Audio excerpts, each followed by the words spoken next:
What is up, YouTube? This is John here again today from Toxic Spikes, and I have my first ever 5th gen battle for you. So, this was with some guy on AAX named Hipton or something like that. I don't remember the name exactly, but that's not really important.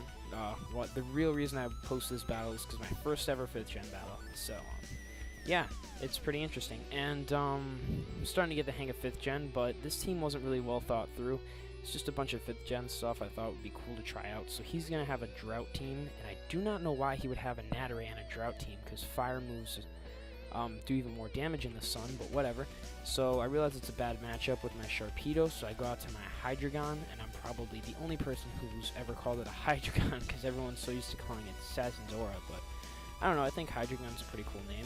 Anyways, he's going to withdraw here, realizing that I'm probably going to Fire Blast, but instead I decide to go for the Taunt to prevent him from setting up any further entry hazards. But it works out because, in the end, because he goes out to Reuniclus, which is known for setting up Calm Minds and Trick Rooms. So he's actually at a disadvantage now. I Fire Blast because it's my strongest move, and I do not carry Dark Pulse. This is like some kind of Life Orb special set. But the whole purpose of it is just to have great coverage, and since Dark doesn't offer great coverage, I mean, neither does Dragon, but at least Dragon offers neutral coverage on most things. I just go for the Fire Blast, and in the sun, that will almost take him out, but unfortunately, Focus Blast will be enough to take me out, so Hydreigon goes down.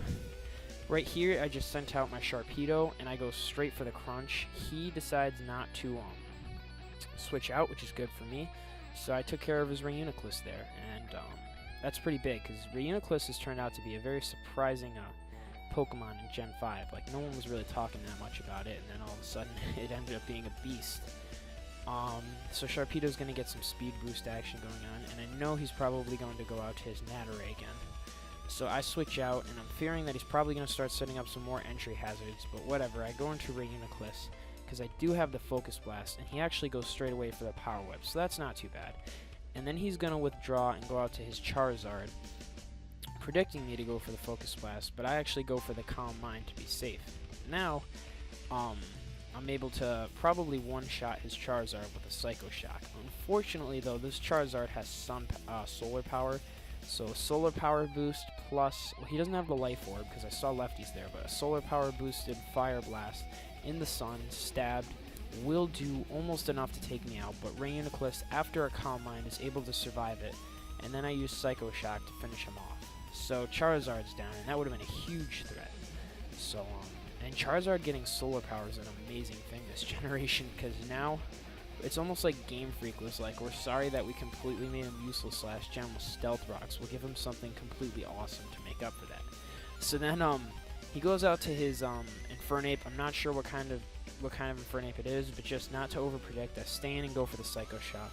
Unfortunately, he's either Scarfed or Banded, because I don't see any Life Orb, or yeah, I don't see any Life Orb. And there's really no kind of lefties apes, I don't think.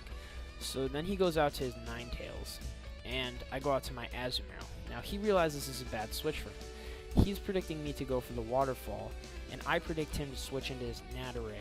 So I'm just going to go for the Superpower, predicting that. And either way, it would have done huge damage to Ninetales. So he goes out to his Nattare, and bam! As Shofu would say, he got hit with all of that. Anyways, yeah, because Azumarill doesn't play around in 5th gen.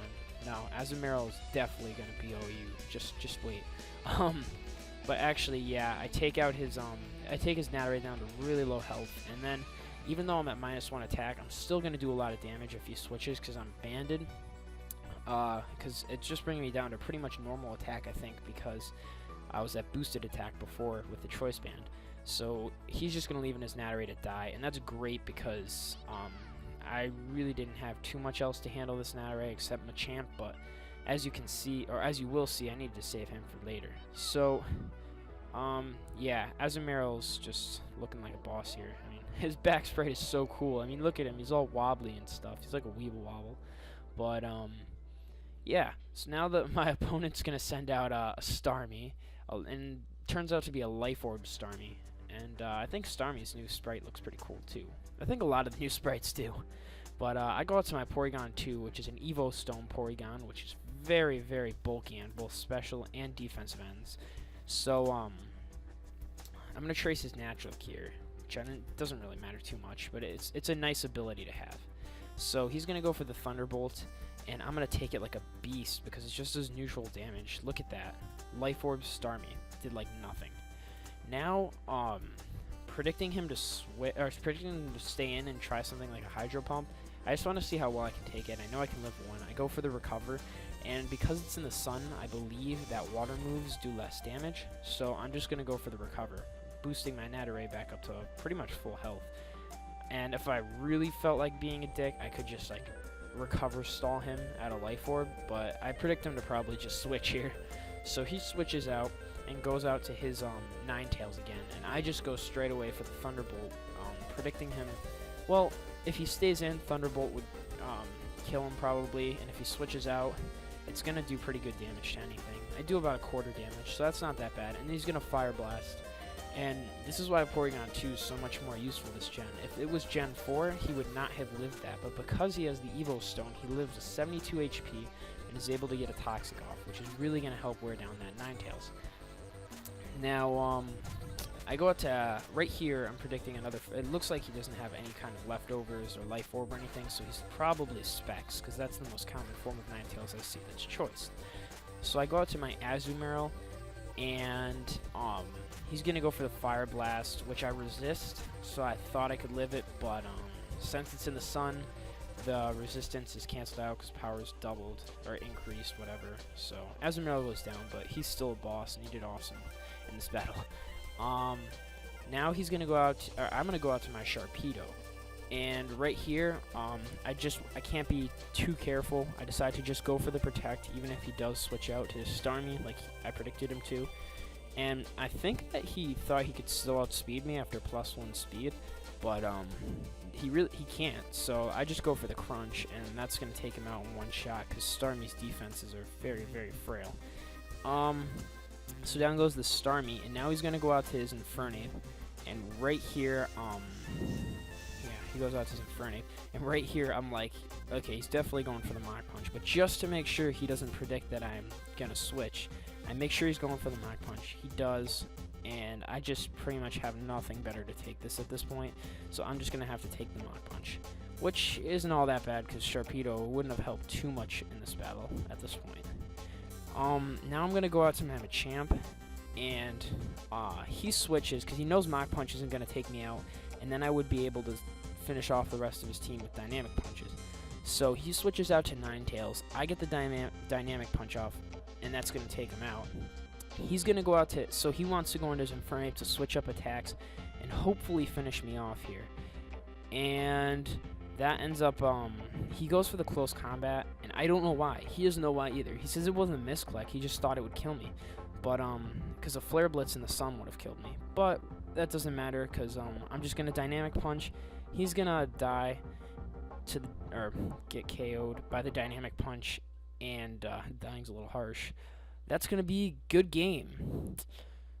So, anyways, that was a great game. You can go check out the AAX's at, because they do 5th gen battles there. Yeah, that leads me to my question of the day. My question of the day is, what is the most surprising Pokemon that's been really good to you, like in 5th gen? To me, it's probably been, well, Reuniclus I discussed earlier. Obviously, Charizard got solar power. Speed boost is huge for Blaziken and Sharpedo. And I'm definitely going to have to say that Quagsire got one of the best things in Unaware. And so now he doesn't even acknowledge stat boosts, so he can just come in on an Excadrill and not even be aware of his Swords Dances, and so that way he can just survive an Earthquake right back. So anyways, leave your comment below. I could just go on for days about all of the Pokemon that have been very surprising. But yeah, leave your comment below, rate, comment, sub, guys. And actually, I hate to like whore out for subs and stuff and do any kind of advertising or anything like that.